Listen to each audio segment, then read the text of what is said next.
பிரமத கணங்கள் மீண்டும் வந்து, கணனே, உன்னை வாயிற்படியில் காவல் வைத்தவர்கள் யார்? எங்களை மதிக்காமல் நீ பிழைப்பாயா? நரிக்கு சிங்காதனம் கிடைத்தது போலிருக்கிறது. நாங்கள் போர் செய்யும் முன் இங்கிருந்து ஓடிப் போய்விடு, இல்லை என்றால் மரிப்பாய் என்று மிரட்டினார்கள். அதைக் கேட்டு கஜானனர் கோபம் கொண்டு கையிலே தண்டாயுதத்தை தாங்கி, இங்கிருந்து போகாவிட்டால் என் பராக்கிரமத்தை காட்டுகிறேன் பாருங்கள் என்று சுழற்றி அடித்தார்.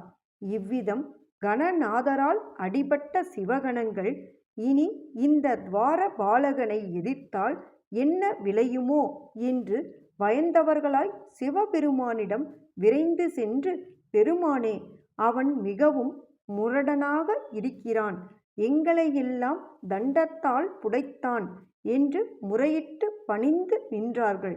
சிவபெருமான் அவர்களை பார்த்து, அவனோ ஒருவன், நீங்களோ அநேகர். ஒருவன் அடித்தான் என்று இத்தனை பேரும் ஓடி வரலாமா? நீங்கள் பிரமத கணங்கள், உங்களுக்கு வீரம் இல்லையா? உடனே சென்று அவனை துரத்திவிட்டு வாருங்கள் என்று புன்னகையுடன் கூறினார். அதனால் பிரமத கணங்கள் கணபதியிடம் சென்று, சிறு பிள்ளையைப் போல பேசுகிறாயே, சீக்கிரம் இவ்விடமிருந்து போகாவிட்டால் எங்கள் பராக்கிரமத்தை காட்டுகிறோம் பார் என்றார்கள். இதுபோல பல முறைகள் அவர்கள் சொல்லியும் கணபாலர் காவலிருந்த இடத்தை விட்டு நகரவில்லை. இதற்குள் அந்தப்புரத்திலிருந்த பார்வதி தேவியும் அவளது தோழியரும் கணபாலருக்கும் பிரமத கணங்களுக்கும் நடந்த பேச்சுக்களை கேட்டார்கள். இன்றைய தினம் நமது சேவகன் வாயிலை காவல் செய்யாமல் இருந்திருந்தால் சிவபெருமான் மட்டுமின்றி மற்ற பிரமத கணங்களும் நாம் நீராடும்போது நம் அந்தப்புரத்தின் மாளிகையினுள்ளே வந்திருப்பார்கள். அப்படி எல்லோரும் வந்திருந்தால் நன்றாக இராது. கணன் நல்ல காரியம் செய்தான். கணங்களுக்கும் கணநாதனுக்கும் வாக்குவாதம் நடக்கிறது. இதுவரை அவன் ஒருவரை கூட உள்ளே விடவில்லை. அவர்களது வாய்ச்சண்டை முற்றி அவர்கள் ஜெயித்தாவது உள்ளே வரக்கூடும், அல்லது வினயத்தாலாவது உள்ளே வரக்கூடும். நமது கணனை தொந்தரவு செய்தது நம்மை தொந்தரவு செய்தது போன்றதாகும். தாயே, இந்த சமயத்தில் நாம் சிறிது கண்டிப்பாக இருக்க வேண்டும் என்று தோழி வற்புறுத்தி கூறினாள்.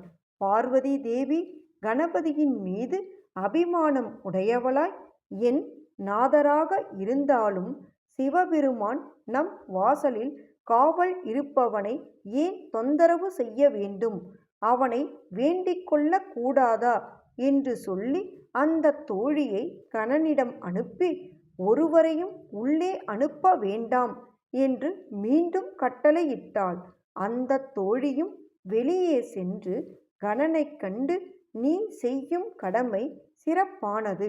நீ ஒருவரையும் உள்ளே விட வேண்டாம். இந்த பிரமதர்கள் உன்னை ஜெயித்தாவது அல்லது உன்னிடம் நல்வார்த்தை கூறியாவது உள்ளே வருவார்கள். ஜாக்கிரதை, இது தேவியின் கட்டளை என்று சொன்னாள். உடனே கணபதி தன் தாயின் ஆணைப்படி கட்டியிருந்த ஆடையை இழுத்து கட்டிக்கொண்டு கிரீடம் தரித்து தொடையை தட்டி, பிரமத கணங்களே, நானோ பார்வதி புத்திரன், நீங்களோ சிவகணங்கள், நாம் இருவரும் சமபலமாகச் சேர்ந்தோம். செய்யத்தக்கதை பார்ப்போம்.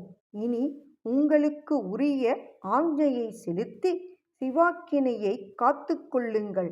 நானும் என்னுடைய தாயின் கட்டளைப்படி நடந்து கொள்கிறேன். நீங்கள் உள்ளே செல்ல வேண்டுமானால் என்னை ஜெயித்தாவது என்னிடம் உத்தரவு பெற்றாவது போக வேண்டும் என்று கர்ஜித்தார். சிவகணங்கள் வேறு வழியின்றி சிவபெருமானிடம் மீண்டும் ஓடி அவரை வணங்கி நடந்தவற்றையெல்லாம் சொன்னார்கள். அதை கேட்டதும் சிவபெருமான் யோசிக்கலானார்.